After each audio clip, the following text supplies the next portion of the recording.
Creepy things happen before the grave. Good night, everyone. Before this narration starts, I want to say a special thank you to Nordic Vampire, Happy Shadows, and Richard Sloane for helping me with this story. There's so many people I wanted to ask to collab with me, but it was such a short notice. I honestly woke up one morning and realized I was at 99 subscribers, and then boom, 100. There were so many people I wanted to ask to collab, but I was kind of scared. If I didn't ask you, it doesn't mean that I love you any less. I want to do more collabs in the future because it is so much fun. I would also like to say a special thank you to Mr. Lonely Dark. He is the one who made my intro, and he's wonderful. I also want to say a special thank you to Nico Wonderdust, who introduced me to all these lovely people in the horror community, and I now feel that I have a ton of new friends. Last but not least, I would like to thank badvibesbon on Reddit. He's the one who wrote this story, and of course I will link everyone's channels and their Reddits down below. So thank you so much to everyone who has subscribed and supported me. During the summer of 2003, events in the northeastern United States involving a strange, human-like creature sparked brief local media interest before an apparent blackout was enacted. Little or no information was left intact, as most online and written accounts of the creature were mysteriously destroyed. Primarily focused in rural New York State and once found in Idaho, self-proclaimed witnesses told stories of their encounters with a creature of unknown origin. Emotions ranged from extremely traumatic levels of fright and discomfort to an almost childlike sense of playfulness and curiosity. While their published versions are no longer on record, the memories remained powerful. Several of the involved parties began looking for answers that year. In early 2006, the collaboration had accumulated nearly 24 documents dating between the 12th century and present day, spanning 4 continents. In almost all cases, the stories were identical. I've been in contact with a member of this group and was able to get some excerpts from their upcoming book. A suicide note, 1964. As I prepare to take my life, I feel it necessary to assuage any guilt or pain I have introduced through this act. It is not the fault of anyone other than him. For once I awoke and felt his presence. And once I awoke and saw his form. Once again I awoke and heard his voice and looked into his eyes. I cannot sleep without fear of what I might next awake to experience.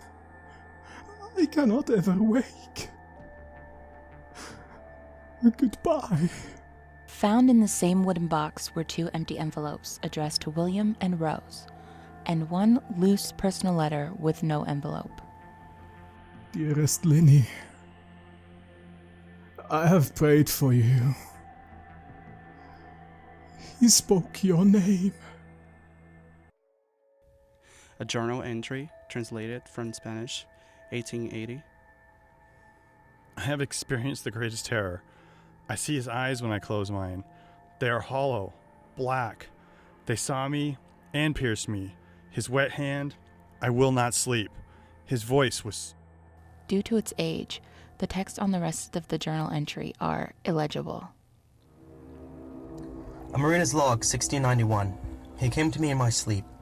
From the foot of my bed I felt a sensation. He took everything. We must return to England. We shall not return here again at request of the RAKE. From a witness, 2006. 3 years ago, I had just returned from a trip from Niagara Falls with my family for the 4th of July.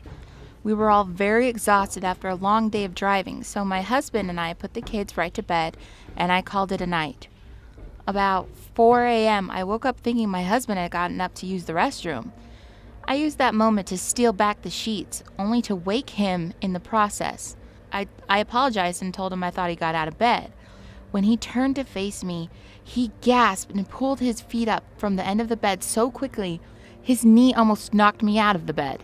He then grabbed me and said nothing. After adjusting to the dark for like half a second, I was able to see what caused the strange reaction. At the foot of the bed, sitting and facing away from us, there was what appeared to be a naked man or a large hairless dog of some sort. Its body position was disturbing and unnatural, as if it had been hit by a car or something.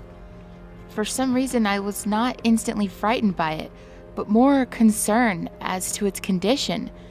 At this point, I was somewhat under the assumption that we were supposed to help him. My husband was peering over his arm and knee tucked into the fetal position, occasionally glancing at me before returning to the creature.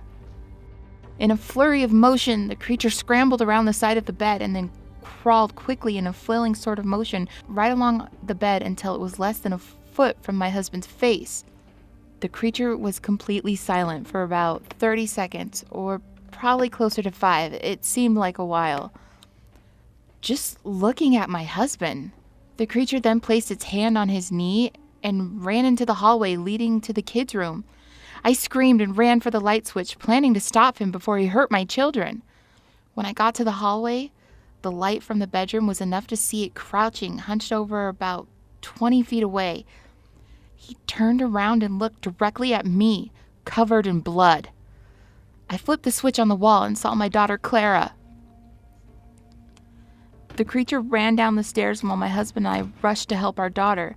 She was very badly injured and spoke only once more in her short life. She said, "He is the rake." My husband drove his car into a lake that night while rushing our daughter to the hospital. They did not survive. Being a small town, news got around pretty quickly. The police were helpful at first, and the local newspaper took a lot of interest as well. However, the story was never published, and the local television news never followed it up either. For several months, my son Justin and I stayed in a hotel near my parents' house. After we decided to return home, I began looking for answers myself. I eventually located a man in the next town over who had a similar story. We got in contact and began talking about our experiences. He knew 2 other people in New York who had seen the same creature, now referred to as the rake. It took the 4 of us about 2 solid years of hunting on the internet and writing letters to come up with a small collection of what we believed to be the accounts of the rake. None of them gave any details, history, or follow-up. One journal entry involving the creature in its first 3 pages, and then never mentioned it again. A ship's log explained nothing to the encounter, saying only that they were told to leave by the rake. That was the last entry in the log. There were, however, many instances where the creature's visit was one of a series of visits with the same person. Multiple people also mentioned being spoken to, my daughter included. This led us to wonder if the rake had visited any of us before the last encounter. I set up a digital recorder near my bed and left it running all night, every night for 2 weeks. I would tediously scan through the sounds of me rolling around in my bed each day when I woke up. By the end of the 2nd week, I was quite used to the occasional sound of sleep while blurring through the recording 8 times the normal speed. This took almost an hour every day. On the first day of the 3rd week, I thought I heard something different. What I found was a shrill voice. It was the rake. I can't listen to it long enough to even begin to transcribe it. I haven't let anyone else listen to it yet. All I know is that I've heard it before, and now I believe that it spoke when it was sitting in front of my husband. I don't remember hearing anything at the time, but for some reason the voice on the recorder immediately brings me back to that moment. The thoughts that must have gone through my daughter's head make me very upset. I have not seen the rake since he ruined my life, but I know that he's been in my room while I sleep. I know and fear that one night I'll wake up to see him staring at me.